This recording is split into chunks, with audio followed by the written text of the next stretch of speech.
জাতীয় পরিচয়পত্র বা এনআইডি সংশোধন সেবায় বড় ধরনের পরিবর্তন এনেছে নির্বাচন কমিশন। নতুন সিদ্ধান্ত অনুযায়ী মহাপরিচালক পর্যায়ে নিষ্পত্তিযোগ্য ঘ ক্যাটাগরি ছাড়া বাকি ৬ ক্যাটাগরির আবেদন নিষ্পত্তির কার্যক্রম পরবর্তী নির্দেশ না দেওয়া পর্যন্ত সাময়িকভাবে বন্ধ রাখা হয়েছে।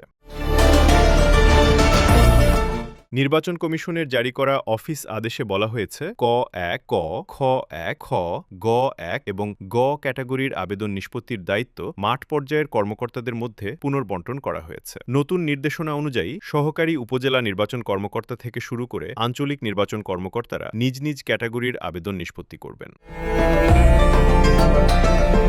এছাড়া যেসব আবেদন অনলাইনে করা সম্ভব সেগুলো আর হার্ড কপিতে গ্রহণ করা হবে না বলেও জানানো হয়েছে। নির্বাচন কমিশন জানিয়েছে এই নির্দেশনা অবিলম্বে কার্যকর হবে, তবে স্থগিত থাকা ৬ ক্যাটাগরির সেবা কবে পুনরায় চালু হবে সে বিষয়ে পরে আলাদা নির্দেশনা দেওয়া হবে।